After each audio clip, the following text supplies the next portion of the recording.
Dementia Researcher with a blog and a rating. Hello, my name is Ajantha Abey. I am a postdoctoral researcher at the University of Oxford, and this is my reading of my blog on what happens in a grant review panel and the grant writing tips that I learned. Grant applications can make or break a researcher's career, particularly for early career scientists. What actually happens when these applications are reviewed? I had the opportunity to sit in on an online grant review panel for ARUK. This was an experience I found extremely insightful, and I learned a lot from it. And I would recommend this to any ECRs, whether you're intending to stay in academia and are looking towards postdoctoral fellowships or beyond, or are a PhD student looking for travel funding. In this blog, I'll shed some light on what the process is like in these meetings and what the typical strengths and weaknesses of various applications were which came up. The specifics of the applications and applicants are, of course, strictly confidential, so I'll only talk about these points in a general sense and will not refer specifically to which award panels I was watching or the people involved. I'll also clarify that these panels occurred some time ago and have had their outcomes released. Part 1. What happens to your grant? A rapid and rigorous process. First, here was the setup. I joined a Zoom meeting with a whole panel, around 15 people, camera and microphone off, simply observing. For any applications which involve people from my institution or anyone identified as collaborators, I was put back into a waiting room to avoid any conflict of interest. The meeting kicked off immediately, straight to business, no faffing about. The review process itself was extremely fast-paced, structured, and efficient. Each application had been assigned 2 or 3 members of the panel to read in detail prior to the meeting, based on their area of expertise. And then was given a 10-minute time slot for presentation, discussion, and scoring during the meeting. This time limit is fairly strictly adhered to, with a timer counting down for each application in the Zoom meeting.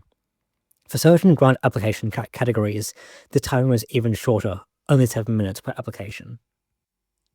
Initially, one of the assigned reviewers would give a detailed and objective summary of the proposed project, covering background, aims, methods, and outcomes.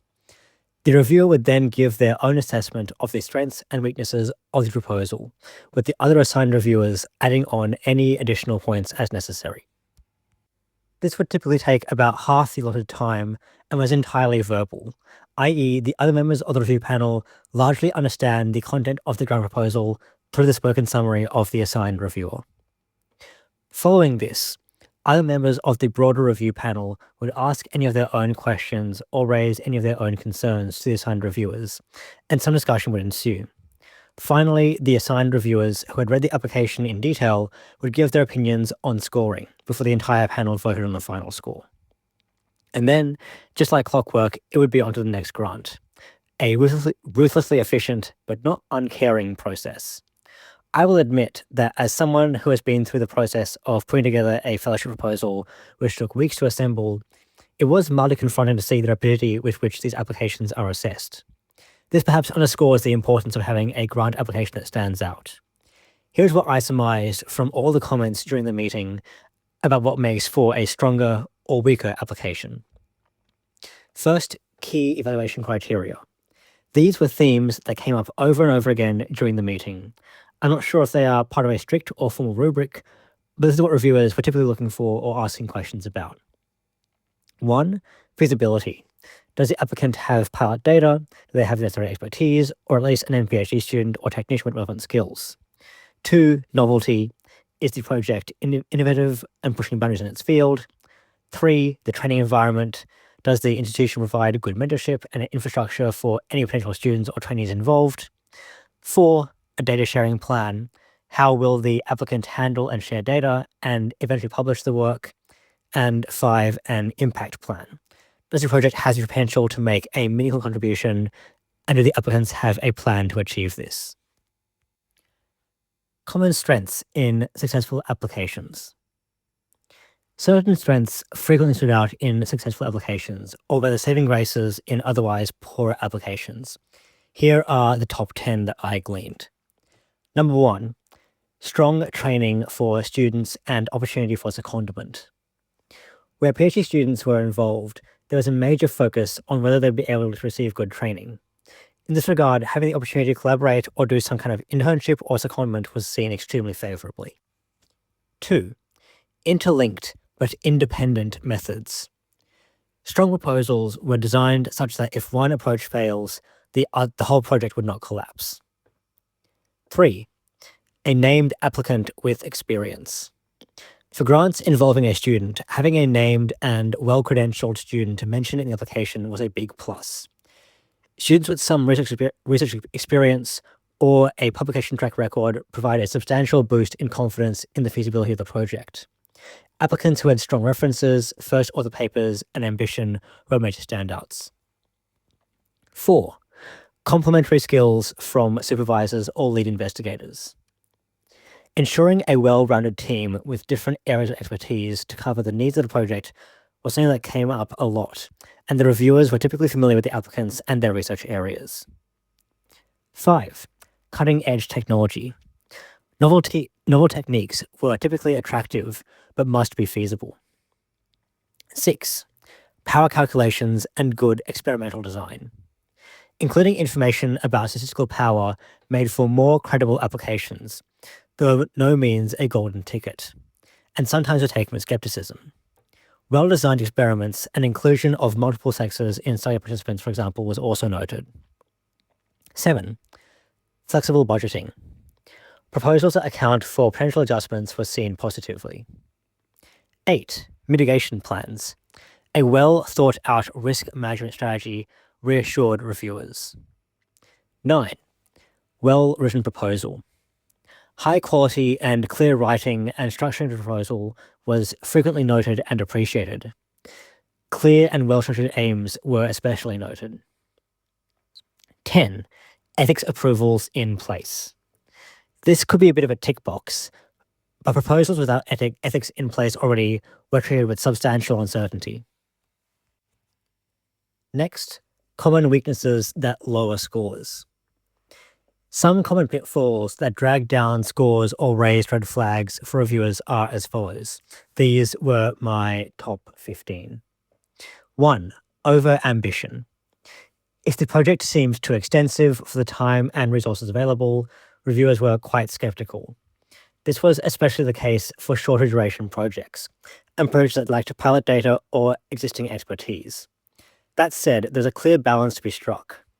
Projects that lacked any adventurousness, which stayed too close to the pilot data, were also poorly looked upon. 2. Interdependent aims. Having one aim rely entirely on an earlier aim was frequently a pitfall for many projects. 3. Vague budget. A poorly justified budget raised a lot of red flags. 4. Lack of justification. Whether for techniques, models, materials, or budget, applicants must explain their choices. 5.